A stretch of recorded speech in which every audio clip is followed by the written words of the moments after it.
Welcome to the Natasha Helfer Podcast.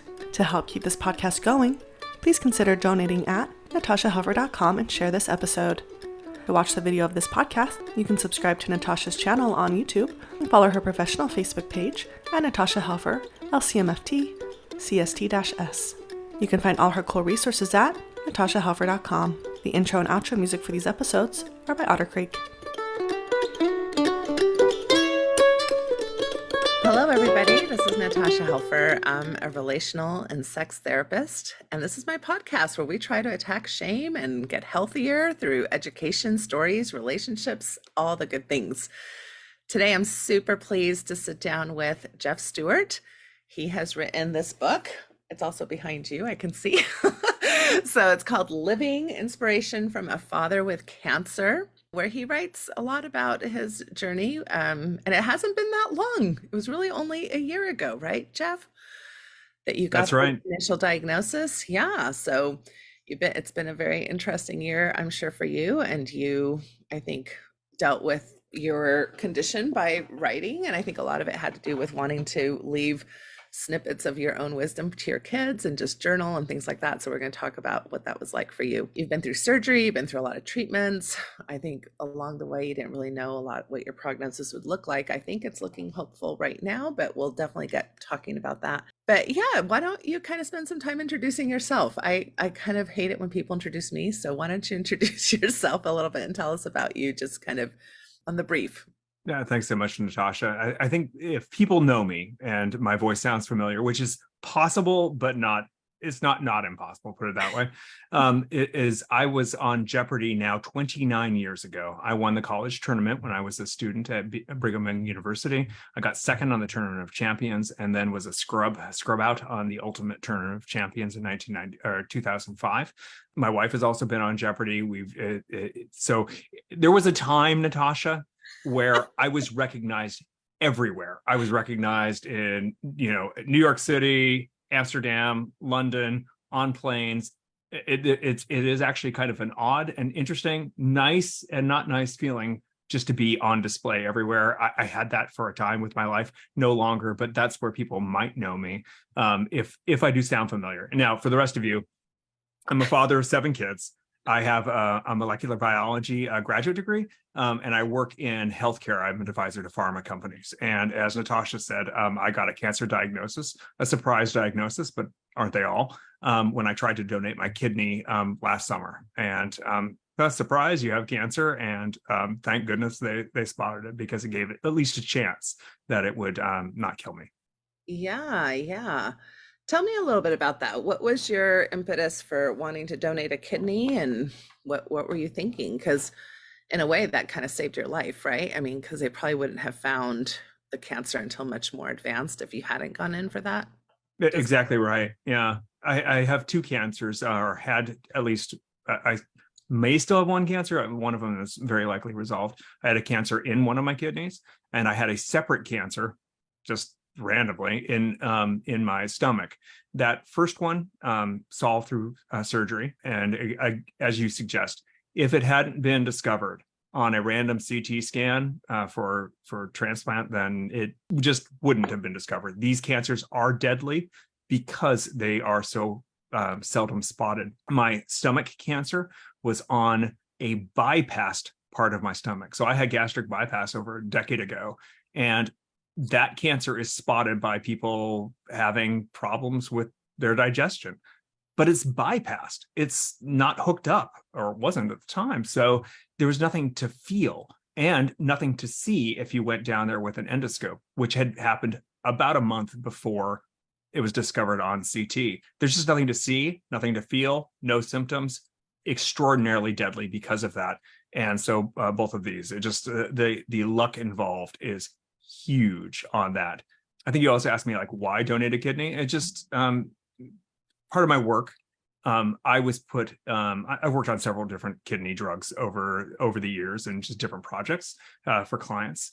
And one of the things that you run into is just how deadly and awful it is to have end-stage renal disease. And so seeing those numbers, seeing that their 5-year survival is worse than some cancer patients, worse than many cancer patients, just made me want to. I felt a little bit guilty. If we were to kind of talk about more religious kind of aspects, I felt guilty if I kind of got out of life with 2 kidneys when I had one the whole time that could have saved someone's life. I mean, it would be pain. It wouldn't be fun. It was something I didn't look forward to. I am in no way a masochist. I didn't want that part of it. But I could do it, and I had a control over my calendar. So there weren't good excuses not to do it. So I worked up my courage to do it. Yeah, no, that's amazing. I mean, I think there's several things that we could donate, kind of from that perspective of kind of just from a charitable perspective, bone marrow, kidney, things of that nature. Is there any, I hate to digress, but just for a minute, since you're kind of medical, is there any issue with, I think a lot of people might feel, well, what if I need my second kidney someday, right? Like something happens Sure. with one of them. So is that something that you thought about, or is a high risk, or pretty much not a very high risk for most people? I did think about it, and the numbers are clear. If you have a kidney problem that says, I need a kidney, like you have a problem later in life, you don't need a kidney.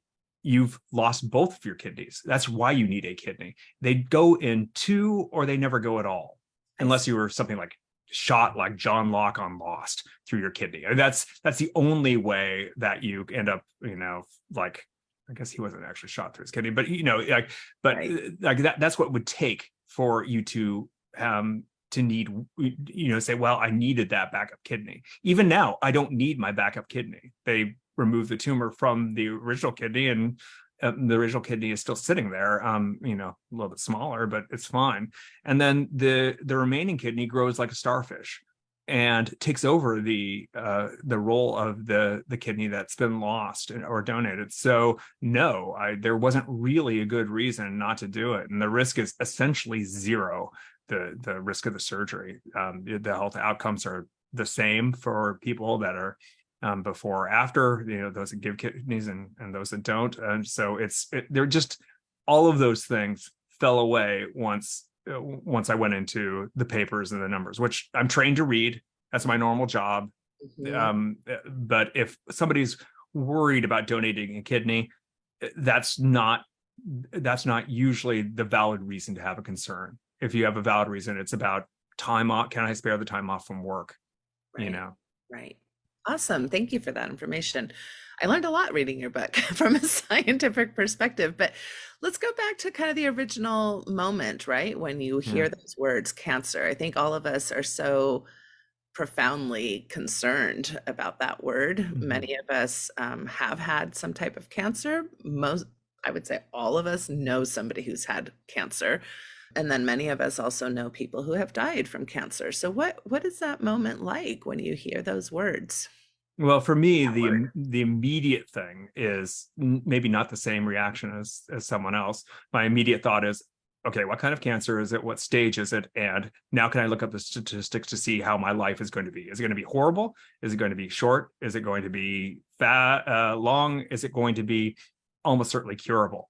And it is an example, the kidney cancer that I had at the time that they diagnosed it. I thought, okay, well, the statistics are fantastic for this very small cancer that is only deadly if it's missed, like 95% or greater survival for 5 years, which, that's essentially my risk of that's like no risk if it's removed. So I was not concerned at all about that one. Yeah, sure, it's gonna be surgery, but yeah, not a big deal. And initially, the stomach cancer that I had, they thought was also pretty curable, 93% survival odds for 5 years, and a pretty easy treatment plan. Neither of those things turned out to be true, by the way, once I got in there. But initially, I was like, well, okay, I see this. It's not what I want to have happen, but I was more disappointed, I would say, Natasha, about not being able to donate a kidney, at least not in that time frame, than I was concerned about cancer. I mean, I thought, okay, I have 7 kids. I do need to make sure that they know what's going on, so they're not like thinking I'm hiding things from them. I have to manage the stress that my parents would feel, or that others would feel. But I'm looking at the numbers and I'm like, okay, well, not great, but Yeah. doable. Yeah, and you're married, so obviously Mhm. I'm guessing one of the first people you speak to is your wife. Absolutely. And what was that like, just kind of as a marital unit to have to deal Hmm. with that?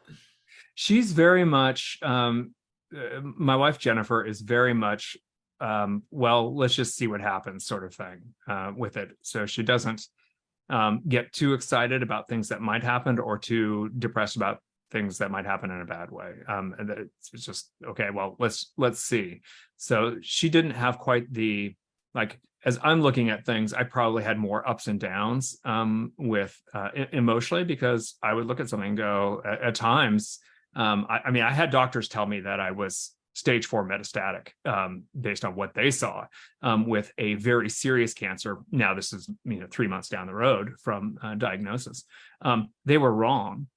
They were looking at the data wrong, and we worked through it to figure out how they were looking at the data wrong. That took a little bit of time, but at the time they were like, okay, well, yeah, and they're trying to figure out how much I can take of having what is essentially a very rapid lethal diagnosis, when it wasn't the case. But I had to kind of live through that, and not in the book, but a funny, not funny experience was I had headaches after treatment.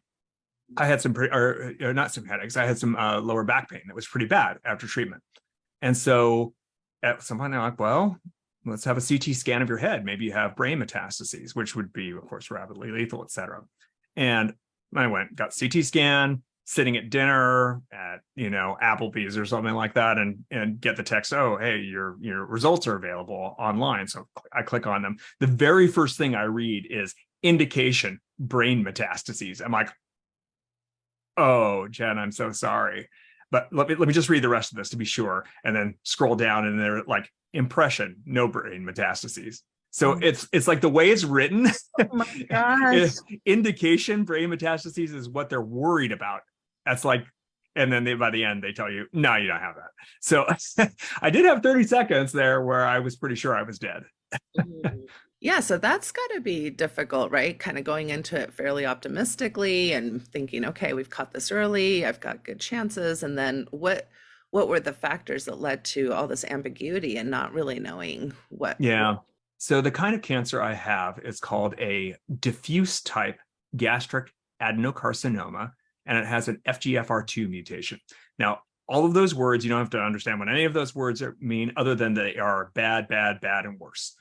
They're all bad. And one of the things that this kind of cancer does is it replaces organs as it goes without making tumors that can be spotted easily. So it tends to just infiltrate for a long ways, and you're not really sure, and that's why you catch it pretty late usually. It may already be infiltrating other parts of my body without making tumors that are visible. It did pop out and make one visible tumor on the outside of my intestine. That's what they were able to spot. But when they spotted it, they were like, okay, well, it's just this tumor. It's this kind of tumor. We can cure that by surgery, probably. So they took it out. It was only 6 weeks later when they finally got the pathology report done, when they had sliced things up. They had sliced up the part of my stomach that they had removed, the bypass part of my stomach. And they looked at it. They said, oh, we see under a microscope that in fact the entire wall of the stomach has been already infiltrated. Oh, and this other lymph node has the same kind of cells in it. And so that changed their mind on what kind of cancer it was and how serious it was. And by then they had already done surgery, and surgery is not recommended for my kind of cancer. It sometimes spreads the cancer, and it makes it also a little bit more difficult to have chemotherapy. You can't watch the tumor and see that it's shrinking because there's no tumor now left, because they took it out. They debulked the tumor essentially. So all of those things made it made this uncertainty go from initially, hey, it's great, super curable and super treatable, probably treatable by surgery. Maybe you need a little bit of really targeted, really good chemotherapy, to you're dead, to wait, Well, actually, it's not everywhere. It's bad, but it's not everywhere. But you have to have chemo and radiation, and then we'll see, which is where I sit today. Right. So you're a year from pretty much your diagnosis. You've gone through surgery, you've gone through chemo, you've gone through radiation, Mm-hmm. and you're doing well, but there's still kind of this unknown, like you're going to have to check in, be checked, I'm guessing every 6 months to a year to kind of make sure things continue to go well. Yeah, a little bit more often than that, but exactly right. So every 3 to 4 months, I get another CT scan. I had one, the latest one was right at the end of July. They see no tumors, which is expected. If they see no tumors for 2 years, I am cured. And that's kind of retroactively, I'm cured. I feel great right now. I mostly feel like the last year was unreal. It's like, did that really happen? Sort of feeling to it. Really glad I wrote the book when I did, because I couldn't write it now emotionally. Just in a different place. I feel physically fantastic, but there's about a 50% chance that it didn't get cured, that it is in fact spreading. And that's just what the numbers say. I had no symptoms before, so it makes sense that I feel normal now. So far, so good, but we don't really know. Right. Yeah, that's a lot. I mean, it's hard to deal with ambiguity, right? So I guess Yeah. my question would be, which is a big question, and we can kind of dissect it later throughout this, but what would be your first response to what has this done to your mental health? I mean, it's kind of what my podcast is about, is mental health Yeah. and things like that. So what has this been like? I'm sure there's been a lot of highs and lows, and of course that's a lot of what you're writing about too in the book, is kind of your nuggets of wisdom and stuff. So Yeah. So I like to think of myself as somebody who isn't really well swayed by that. I am going to play cards. I'm going to play the hand. I'm going to play the hand with the best math possible. And I'll fold if I need to, and I'll raise if I need to. Like that, and I won't feel good or bad, whatever happens. I won't be results oriented. I'll just play the game as best I can. But over the course of this, I found I was not that. I was not that. When really faced with when faced with things like being done with treatment, because I'm done with treatment unless it's just to keep me alive for another few months. I'm done with the curative treatment. That was a relief that I didn't expect to feel, because I had thought I was being all stoic about things. I guess I found out that I wasn't quite the Iceman in this sort of way that I had fancied myself of being. mm. Well, you mentioned you have 7 kids. It's a lot of people. It's a lot of personalities. It's a lot of their own different journeys. As a parent is going through this. What kinds of themes did you notice with your kids as they're watching you go through this? Some a little bit disengaged, some making jokes about Breaking Bad. So that's the range of what it was for them. Some are very quick to put things on TikTok. Others are not. I wrote my book, and that was my thought, really, Natasha, was that I needed to write. If you read the book, it's the cancer story, sure, but that's not why I wrote the book to begin with. I wanted to get in the book those things that I found made life less hard for me. Just sayings, ways of thinking about things, ways of approaching life that would make things easier, or get through harder times in ways that were less problematic, or avoid them altogether. Like that. That's what I wanted my kids to have. The things that if I weren't there to keep mentoring them and steering them through the next 50 years, that I would still be providing something for them. They would still have that if I died. So that's what I wanted to make sure that I really got down in a book. Would that be interesting to anyone else? Well, I tried to make it as universal as possible. I tried to put things in ways that would stick. Something as clear and clean as, if you want to be smart, read books. Investment advice in really clear and clean ways. Things like avoid credit card debt. I know that's simple, but there are things that if you don't have those things, then life is harder. It just is. It is harder if you don't have those things. If things are really if you're having a really hard struggle, get some sleep. Sometimes things are better in the morning. Just those things that you pick up over life that would then make their lives a little bit easier. If that's all the book were, and it were only for my family, that would have been fine.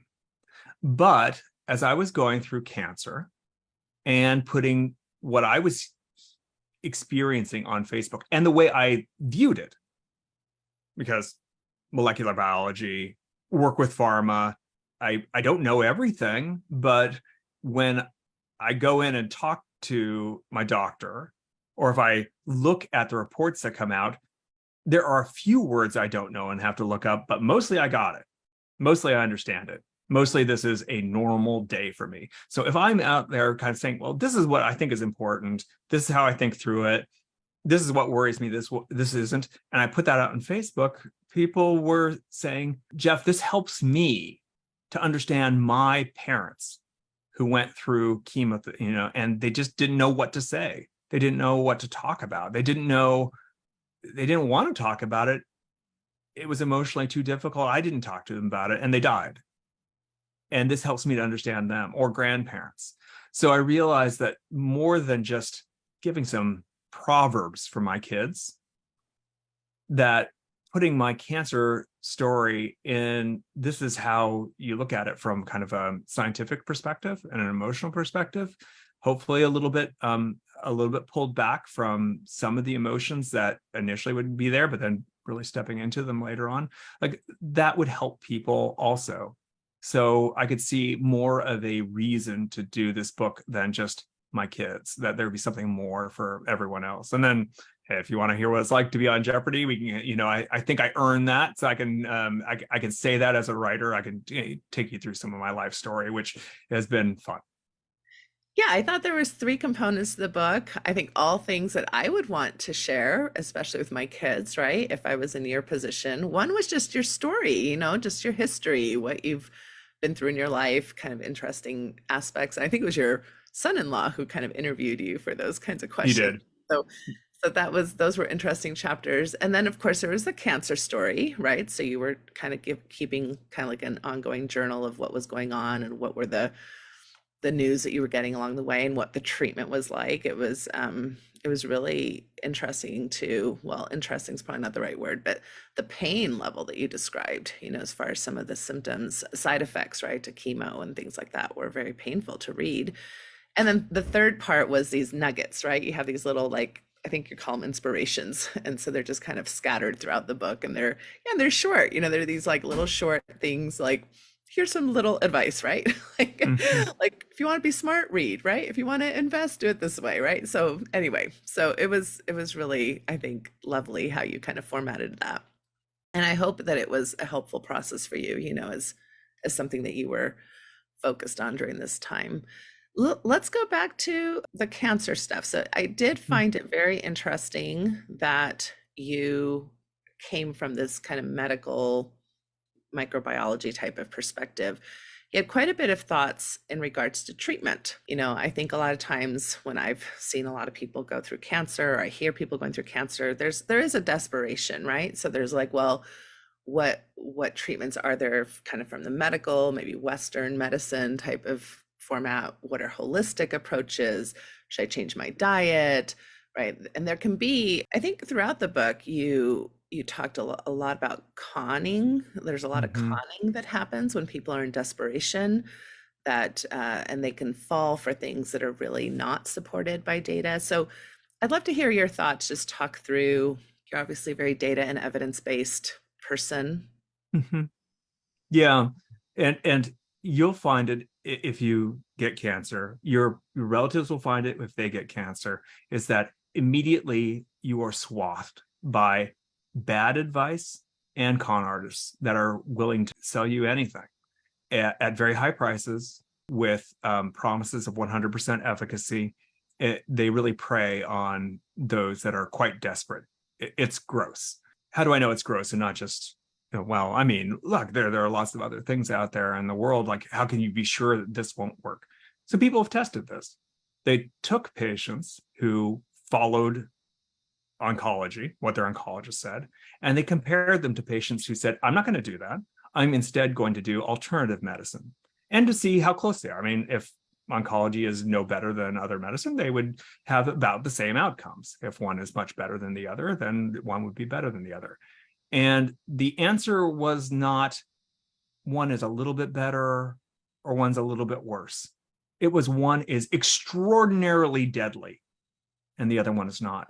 And alternative medicine kills cancer patients at twice the rate that they die if they're taking normal therapy. Now, look, some therapies don't work. There are lots. Cancer is a hard disease to treat in many cases. If I progress to metastatic disease, nothing will work. There's just nothing in our armament that will do anything other than give me a few more months of life. That's just how it is. But for many cancers, oncology can cure you, or at least extend your life significantly. We're much, much better than we used to be 30 years ago, 10 years ago, even. There's a lot more in the armament today. Double's a lot. Double, that's a lot of death. So that's the kind of basis that's there. If we put also on top of it, what I know from having worked in the industry is, I do know like there are two conspiracy theories that I know from personal experience are bunk. The two conspiracy theories are, on Jeopardy, I'm sure they give you all the questions in advance, right? Wrong. They do not do that. At least I didn't get that. I don't know how my competitors lost against me, as they did often, if they had the questions in advance. No, they do not give the questions in advance. Or the categories or anything like that at all. Thank you for clearing that up. Yeah. Number two, that cancer companies have the cure for cancer and they're hiding it from you because chemotherapy is just so valuable, so many billions of dollars. And the answer to that is no, that is not happening either. And the reason that we know that that's not happening is because there are lots of cancer companies and any one of them would be happy to eat the lunch of every other one. They do not care that company A has something that's making $1 billion for cancer. When they have their own drug, they're going to put everything they can to be able to take out company A. And besides which, all these cancer companies, all of them that are out there, things go off patent and they're constantly refilling with new drugs. Like that's just how it is. Like they're fighting it. On top of that, insurance companies are forced to pay for any cancer treatment in most states as long as there's evidence. And that means if honeydew melons cured cancer, honeydew melons would end up in cancer guidelines from independent physicians that are figuring out what works and what doesn't.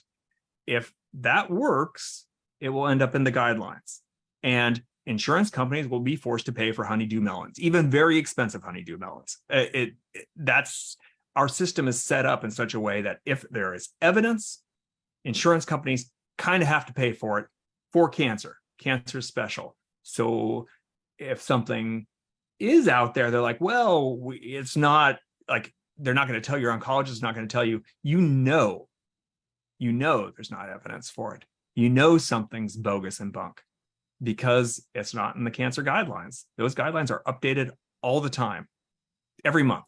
Yeah, by many different people, many different forces, like you're saying, competing forces, people that are not necessarily have the interest in helping each other, but are, so even when people, I think, have this idea, well, it's just greed and people are just out for money.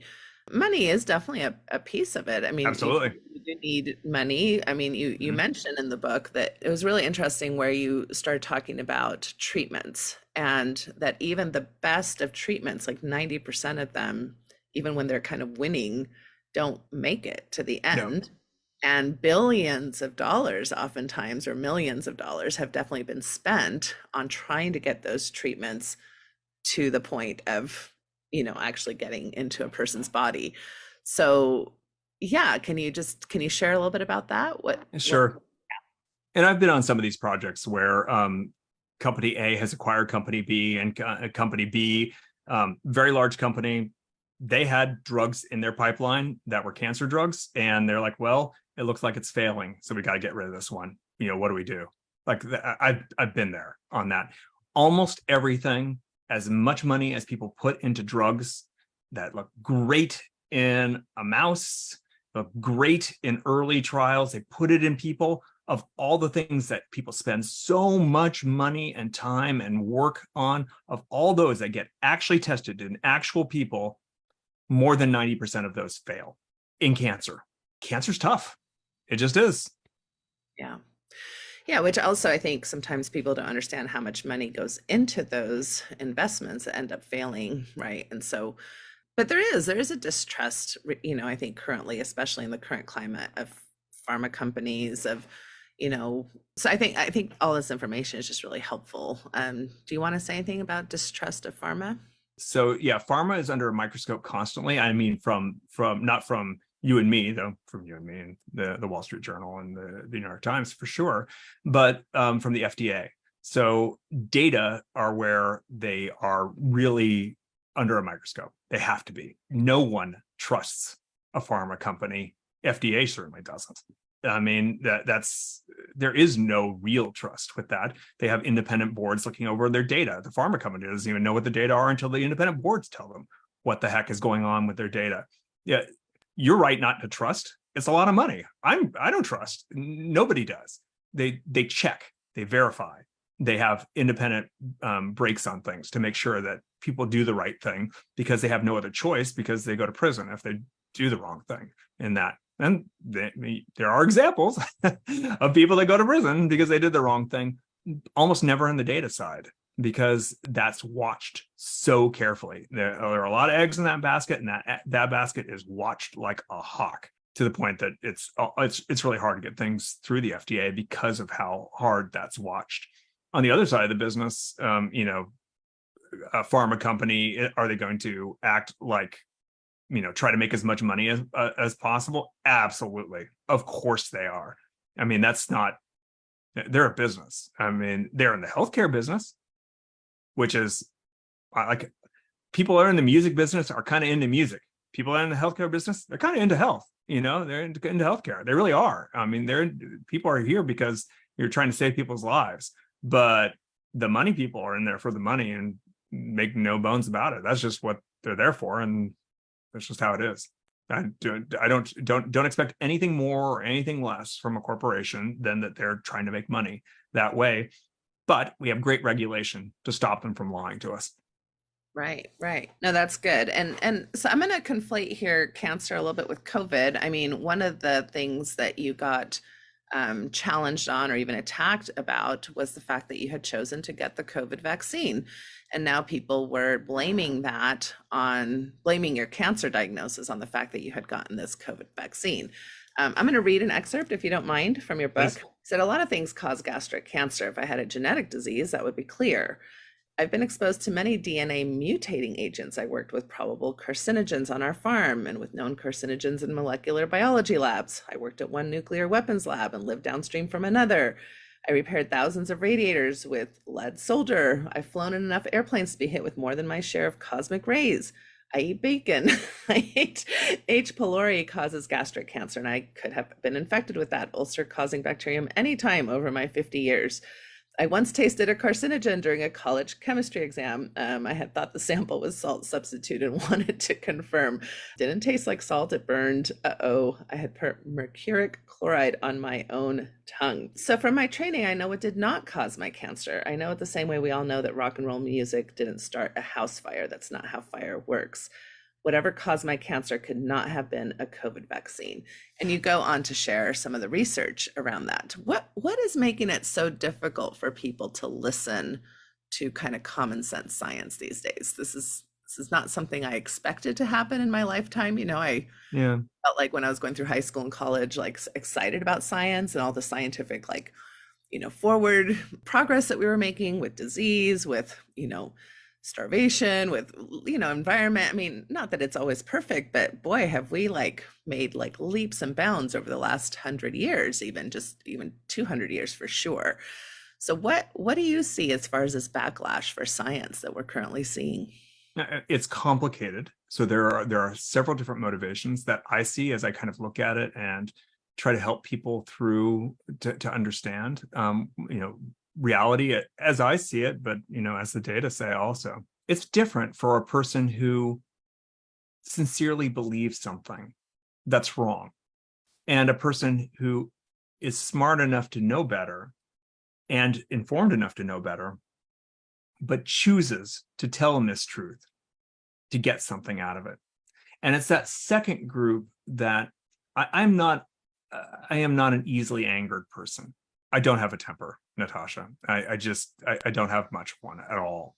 But those people who are smart enough to trick people into choking to death, which is what people did by knowing that COVID was dangerous and convincing people it wasn't, that is the definition in my mind of truly evil but malicious behavior. And what did they do it for? They did it for attention, so that they would be on television or on or popular on the internet. And they did it for clicks, and they did it for money, often by selling these exact same dietary supplements or treatments that truly had no data behind them or had very poor data or turned out not to work. They sell those. They made millions and millions of dollars off of it. That's what they did. So it's not people that were just floating in the lake of science and they just drifted to the wrong spot, Natasha. The kind that you would expect. Like, well, how did people get themselves there? Why did they get themselves there? They didn't get themselves there. They were pushed. They were pushed by smart and malevolent people. And I don't know how else to say it other than those people really need to be countered. They spread misinformation and disinformation. They trick people. They do it for themselves. It's awful. Yeah. Well, and with the data being so clear, like you're saying, like double the chance of death, with kind of new age treatment versus, medical science.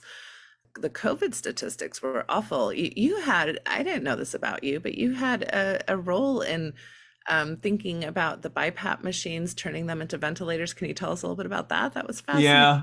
So, there have been a few times in my life, Natasha, where I felt like a strong, like kind of almost religious, or not almost, but religious prompting that I needed to do something. And this was one of them, where in COVID, right at the beginning, if you can remember, that we were running out of ventilators, and we would. There simply weren't enough to go around. All the states were scrambling for them, fighting each other, and the federal government seemed unable or unwilling to solve the problem for them. The manufacturers were ramping up material, so they were producing lots and lots of ventilators, but it was going to be too late. It was coming too late. So as I kind of sat here in my bedroom, thinking, well, what can I do about it? I realized that maybe there is something I could do about it, and I thought, I have a CPAP machine. Can that be used as a ventilator? This turns out to be a bad idea, but at the beginning, that was my thought, right? The ones that kind of like breathe for you while you're so to get rid of sleep apnea. So I kind of put that out there in my network and found out very quickly from a pulmonologist at our company that no, CPAP's a bad idea. But did you know there's this thing called a BiPAP device, which is like a medical grade CPAP machine, but works a little bit better? It's actually a ventilator. And we have lots of them. We just never use them for this purpose. But I have, he said, this pulmonologist down in Florida, a critical care pulmonologist who was treating COVID patients, said, we've used them before. We've used them in emergencies when we just didn't have a ventilator and we needed extras. And so I managed to get some people in our company, CEO on down, to put our efforts behind figuring out whether or not that was actually feasible, to get training and a paper written very quickly, video training, nurse training, all of that, in a few weeks, got it all approved and out there, and then started pushing it to different organizations throughout the United States. And we were working with the White House and they went dead very quickly after hearing about it. It was very strange to us at the time, but now we kind of know that behind the scenes there was Jared Kushner and Mike Pence's office. We were talking to Mike Pence's office. Jared Kushner kind of came in, and so now it was very unclear who was in charge of things. But at the end of the day, very quietly, New York bought thousands and thousands of BiPAP machines. North Carolina bought thousands of BiPAP machines. And I don't know if other states did, but I know of those two that did. Based on that, in New York City, they ran out of ventilators. They used BiPAP machines and then ran out of what they had with those. And they had 2 patients, 2, that they had to split and use 1 ventilator for 2 patients. That's how close we came in New York City to running out completely. That close. And it really was just that close. You don't have a ventilator or a BiPAP machine and you need it with COVID, you are dead. Yeah. Yeah. Wow. Yeah. And you're speaking about people who mislead people and then how horrible it was to die from COVID, because like you're saying, you're kind of drowning in your own fluid, right? I mean, that's the ventilator is just kind of really horrible. You got attacked a lot. I think of Dr. Fauci, at the time, how he was treated by so many people, some of the messages you would receive, although many people were helped, other people would just be like, you're out of your mind. I will never follow your advice. I'm going to take a stand, so just, you can see how fear and misinformation can really lead people awry. And that's pretty awful. Yeah. The key though there, Natasha, is not to, if they're truly just deceived, as I see it. So, take it for what it's worth. It's my field.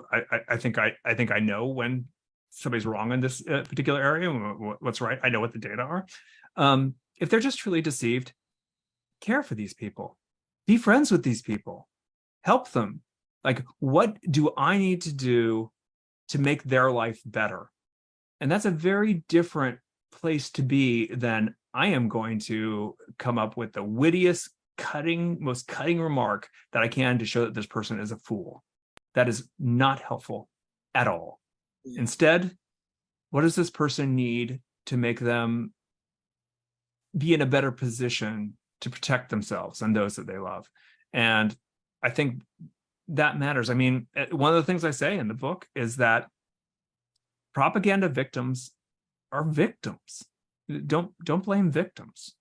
And I tried very hard to do that throughout. So yes, I was attacked, but is nothing like what Anthony Fauci had to face. Kind of more concentrated attacks based on political affiliation or beliefs. But sure, I did, including people that said that that the vaccines caused my cancer, which is scientifically ludicrous. It does not work that way, as you kind of mentioned in my book. It's like worrying that rock music or jazz music causes house fires. That's nonsense. It doesn't matter how many times people tell you, well, the beat of the drums can vibrate molecules and somehow cause spontaneous combustion. You're just like, rock music does not cause house fires. This is dumb. It just doesn't work that way. And vaccines of this type cannot cause cancer, especially not cancer far away from where they are. They just don't work that way. They don't work that way. Yeah. Well, your values of compassion and kindness really came through across the book with a lot of the things you were speaking of. And you've mentioned kind of religious motivation, feeling religiously motivated. Can you share just a little bit about kind of your religious background and what that means to you, and what role maybe spirituality played in this journey for you? Sure. I'm a member of the Church of Jesus Christ of Latter-day Saints. I'd say I really hope there's a God. I'm pretty careful. I try to be really careful about my faith in that I don't overstep what I actually know. I know things like, when I serve other people, I feel really good. I know that I felt something that felt to me like a very strong prompting from God to do certain very, kind of long-term service activities. COVID, one of them. Those are things I know because I experienced them. That's the kind of knowledge I have on this. Other things like, fine doctrinal points, or even something of knowing there's a God. I can't say I'm there on something like that. I believe and I hope on that. And the moral framework that was set by being a member of the faith, believing the things I do, did lend itself in many ways to doing things. I mean, there is a sense of choose the right that sticks, that matters, and that's something that I tried to live up to. Yeah. For the book, I tried to leave that right at the edge of where I have what I know, and not it's a book for everybody. It's not a book for just my children where I might go, okay, this is where I prayed and I this is how I feel on something like that. I didn't think that was appropriate for the book, honestly. That was more personal, and those are things that I would talk about with my kids. Right, right. Yeah, and I think it is interesting, this kind of idea of choosing the right, especially when sometimes science and religion are at odds with each other. In fact, you even mention a story about a Catholic person, a Catholic scientist who had, who had a lot to do with developing the birth control mechanism to control family, but that kind of went against his religious values, or religious standards anyway. But his values of helping people and understanding issues around fertility and poverty and things like that mattered. Dr. John Rock, look up Dr. John Rock. He is fantastic. He had to live through a lot of persecution because of his being so instrumental in getting the birth control pill out there and approved through the FDA. Fantastic. I mean, just somebody who followed his conscience. And there's something, Natasha, about that, of just choose the right kind of goes along with follow your conscience, I think, as opposed to choose the right thing from this list of things people have told you are right, but follow your conscience first, which I, as a religious belief, also attribute to deity. Yeah, it's interesting. I'm a marriage therapist, and I oftentimes tease people that, when we get married, we think that it's the two of us against the world. In some ways we are, but a lot of times it's just the two of us against each other. Funny. Trying to figure out, how to have two people live. And I think when you're talking about choose the right, I mean, that's a song that we grew up with, in our Mormon backgrounds. And so the song goes, choose the right, let the consequence follow. And when I was growing up, I always thought the consequences would come from out there, outside of my community. But like you're saying, sometimes the consequences come when you stand up to what you believe is right from your own people. Your own people will be the ones that have a harder time with what you're trying to do. So no, that's just horrible too. I mean, it truly is. I think I can say on a personal level, every interaction I've had with you has been beautiful and positive, and that's my experience, and that's my truth, but my truth is the truth. That is in fact what happened, and I think you're just fantastic. Oh, thank you very much. Well, so as we're finishing up, it was interesting, as you were talking at the end here, you've been through cancer, you've been through really a hellish year.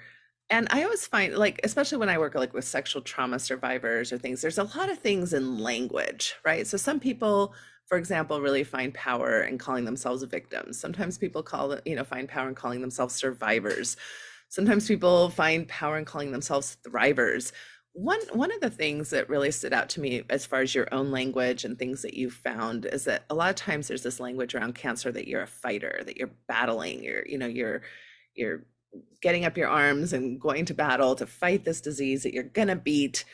And of course, if you don't beat it, you're dead, which, what does that say? And it's not like people who died didn't fight or didn't want to live. So can you share a little bit about, your quote that you said, I'm not a fighter, I'm the battlefield? Because I think that's spoke a lot about thoughts about just attitude and what we do have control over and what we don't have control over. Yeah, and honestly, like I hired a team to help with some of the marketing on this, and this was one that they were like, well, people in the cancer community, they really want to fight. That's you probably shouldn't say that, Jeff. People that are actually in cancer, this is speaking to some of the people in cancer. And so it's a chapter called Not Even Pretending to Fight. You're gonna fight that cancer. No, really, I'm not. I get unreasonably irritated when I hear I'm going to fight that cancer. What's my weapon? Harsh language? What good would fighting, whatever that means, do? I'm not going to fight that cancer. I'm not going to beat cancer. I'm not going to lose my battle with cancer either. I don't even think my good attitude or bad one is going to do much, at least so far as fighting cancer goes. The actual cancer fight looks like this. The chemotherapy oxaliplatin is spot welding my DNA so the replicating DNA strands snarl in a tangled mess.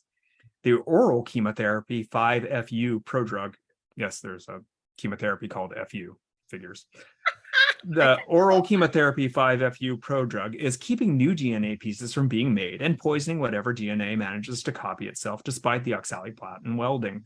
My immune system is hunting down stray cancer cells that survived the war chemo is waging on my DNA.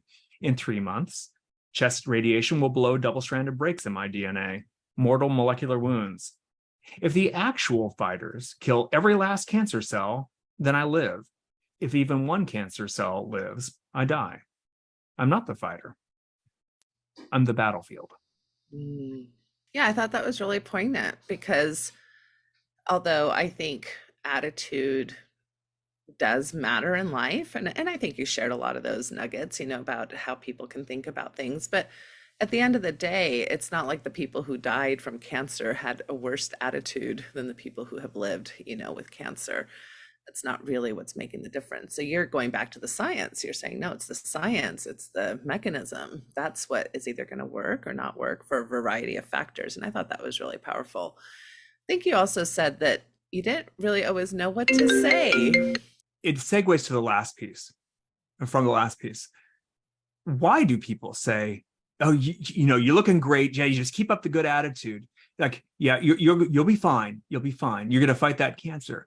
If you just unpeel that one little bit, what's going on there is that people aren't comfortable living with a person that may be facing something that's quite deadly, that maybe will kill them. It's notice it when we're tempted to do the same thing. It's not willing. We're not being willing to sit with someone in a hard place. We're trying to make it into an easier place for ourselves. A little bit, maybe for them, but really for ourselves. And that I've noticed that tendency in myself, especially kind of prior to this. Now, more often when I'm faced with people that are having hard times, I'll just sit with them in their hard times. I'm like, yeah, this sucks. It's awful. Mm-hmm. And not try to provide a solution. So that's the other thing. Is that people really want to provide a solution. I don't have the solution, and you don't either. And that's okay. That's not what. You're not a medical oncologist, and neither am I. They're going to do what they're going to do that part. You don't have to provide a solution. There are plenty of things a cancer patient has to do that nobody else can do. A cancer patient has to take their medication on time or it doesn't work. A cancer patient, that's plenty tough. Let me tell you, putting those pills in your mouth that are going to make you feel awful, that takes some courage. That takes some doing. And they could use your help doing that. Ignoring people that are really there to try to cheat them out of their money, people could use help doing that. They can. Helping them get to their appointments, helping have somebody who walks with them in a really tough spot. These are all things that you can help a cancer patient with. A cancer patient has to prepare for end of life. Sometimes when it's uncertain. Sometimes when it's certain, otherwise, as people I know, they didn't get the will written in time. They didn't get their passwords handed over. Nobody can get to their Facebook account now and get the things off that they want to. Like, those are real things that really have to be done. There are plenty of things to do that will actually help a cancer patient. Look for those, not the things that make you feel as though, wow, it's all better. I don't have to engage on this really. Yeah, that's huge wisdom. I do believe that people say these kinds of things because, one, like you're saying, it's hard for us to deal with the mortality of another person or the fear. We want to feel in control of our lives, right? So we want to give solutions and we're wanting to offer comfort, right? And like you're saying, help others. But sometimes the things that we say are not that. One of my favorite scenes in Sex and the City was Samantha. I think it's Samantha, the character who has breast cancer, and her friend is kind of in this toxic positive space, right? Like, you're going to be fine. Don't worry. Any little thing that Samantha would bring up. And Samantha finally just says, can you just let me be scared? Can you just let me, talk about what I'm afraid of? And Carrie Bradshaw had to kind of sit with herself. And, it was just a very well acted scene. She just kind of took a breath and she's like, you're right. You're right. Let me just sit here and listen. So, you talk about, you'd think I would know what to say. That's a quote from your book. You'd think I would know what to say to somebody going through cancer since I've been through it myself. But a lot of times it's not what we say. It's just how we are present. So, yeah. Any final thoughts as far as anything I'm not asking you about or anything you'd like to leave as kind of some final messaging to the audience who's listening? So as someone who has, at least for 30 seconds at a time, believed he was going to die very quickly, not a lot of things really matter. There's actually a really wonderful podcast out there called Dying for Sex, where it's this person who is dying of cancer. I'm not telling you for the sex reason. It's interesting, but that's not why. But just somebody who, like, the things that mattered at the end just become very different and very important. Some things are very important. The last one of these inspirations that I left for my kids is still the one that I would leave, and the one that I care about, as someone who thought he would be dying pretty quickly and, still might. It's nice to be smart. It's nice to be good looking. It's nice to be talented. It's nice to be healthy. It's nice. It's nice the way that a summer breeze is nice. None of those matter if we aren't kind. At the end of the day, kindness is all that really matters. I love that. Thank you so much for your time today, Jeff. I wish you well on your ongoing journey, as well as your family and your loved ones. I'm so glad you took the time to write down some of these thoughts that were just really interesting to read. And if you're looking for the book, it's called Living and Inspiration from a Father with Cancer. It's available on Amazon and other areas where you might buy your books or listen to your books. Anything else that you want to share as far as, I don't know if you have a website or anything else that you're doing from a marketing perspective, or just the book and that's well, I don't know if I'm going to die, so I'm a little bit careful. Do I really want to start a big page? You can find me on Facebook pretty easily. I think if you just Jeff Stewart Cancer, you should be able to find me, Living Cancer, something like that, and I'll be happy to talk to you. Or you can always email me at authorjeffstewart at gmail.com. I'm happy to respond. I am not an oncologist, so I will not give you medical advice. I will just give you the advice I might give my kids in a similar situation. Happy to talk and sit with you. And I just wanted to say thank you so much, Natasha, for being a kind person. Like, seriously, you are a kind person. It shows in past interactions with you. You've just been fantastic. And I'm just honored to be on the same planet as you. So thank you. Thank you. That's very meaningful. And again, you said authorjeffstewart at gmail.com, correct? That works. Mm-hmm. Or Facebook to find you. Facebook's fine. Yeah. Jeff Stewart. Just, you said something else. It wasn't just Jeff Stewart. It was Jeff Stewart Cancer. If you just kind of go on the search thing and try Jeff Stewart Cancer or something like that, you'll find me. And I have like an author page. I also have my regular page. If I don't think you're a bot, I'm happy to take every friend request. Okay. All right. We'll try to link to all those things as well in the podcast. So thank you so much for your time. We wish you the best. Take care. Thank you, Natasha. Bye. Thank you for listening to this episode of the Natasha Helfer Podcast. To help keep this podcast going, please consider donating at natashahelfer.com and share this episode. To watch the video of this podcast, you can subscribe to Natasha's channel on YouTube and follow her professional Facebook page at Natasha Helfer, LCMFT, CST-S. You can find all her cool resources at natashahelfer.com. The intro and outro music for these episodes are by Otter Creek. There is a place where time slows to nature's pace, and there is space there to find yourself in her embrace. Some places should be left alone. No tishki say the no. So we can always go to the homeland of the heart.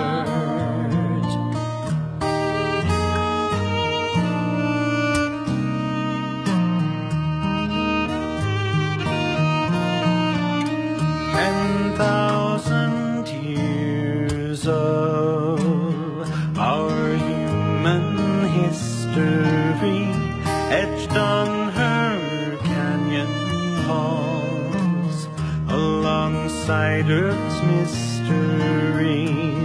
Some places should be left alone. No tishki shade the novel, so we can always go to the homeland of the heart.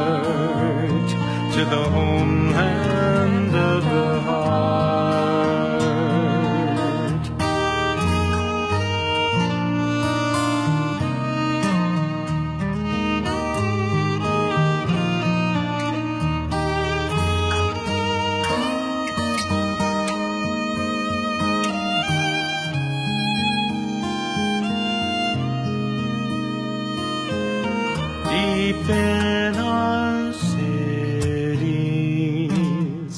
We sleep without her stars, yet still her presence sustains us from afar.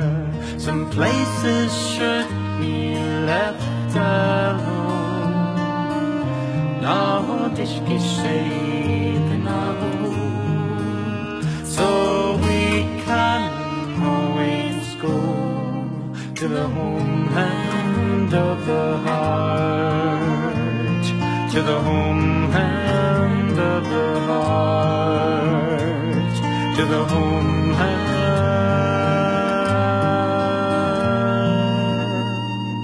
of the heart.